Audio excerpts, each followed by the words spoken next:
We continue to celebrate Women's History Month, sharing stories about women breaking barriers, leading the way for future generations. Women have made major contributions in all fields, including STEM, politics, and music.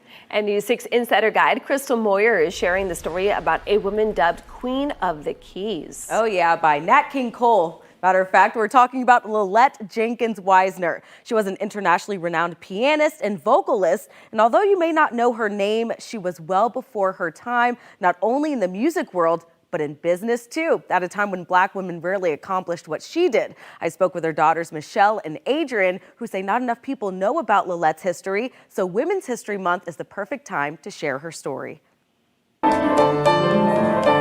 It was a gift. She had never seen sheet music or anything. She just could play whatever she can hear. Lillette Jenkins Wisner was born in 1924 in New York City. Her daughter saying she started playing piano at the young age of 3. At age 11, she was performing at Carnegie Hall, kicking off a successful musical career. She was a classical artist. She studied at the best schools, NYU, New York School of Music. She took special studies at Juilliard, Princeton. I can go on and on.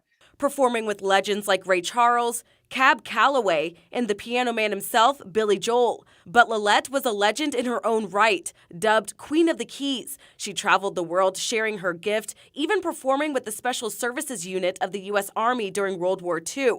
All this at the time of segregation. Her beauty, physically, her attractive spirit, and that talent that God gave her, those things made white people sit in those seats. I don't care where they were, but she did say, you know, yeah, they allowed us to play on those stages, but we still had to come in through the kitchen and we couldn't sleep in their hotels when we finished playing for them, when we finished entertaining them. They had to go across the tracks and stay in some other hotel on the Black side. And Lillette has a special connection to Florida. Her daughter saying she was a snowbird, often traveling to the Sunshine State where she would later call home. She got to Sarasota and she said something to the effect that she got on the bus and the bus driver told her if she wasn't back by sundown. She wasn't back by sundown. Yeah, that tree belongs to her. There would be a tree with her name on it. Like, in other words, she would get lynched. And she ended up going back to Sarasota. We always ask, like, well, why did you go back there? Yeah. You know, and she said, because that's their problem, not mine.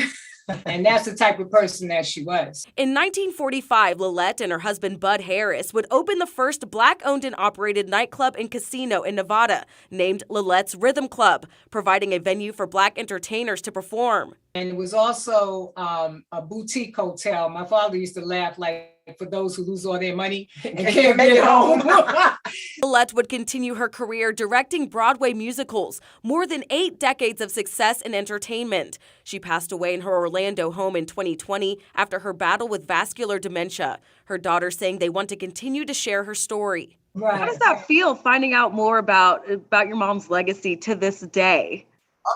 Awesome and gratifying. That's why we want to continue to promote it, you know, because there's just so much. She would just light up a room. I mean, whenever, it could be like a major concert stage, like Lincoln Center in New York, or it could be somewhere where she was going to volunteer at a senior center, right down there. She never considered herself too big for anything. Yeah, she was humble. You know, right. She was a humble spirit.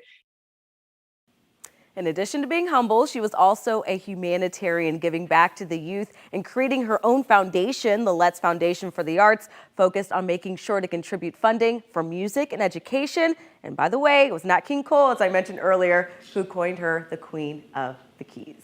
Wow, I am blown away. That is an incredible story, Crystal.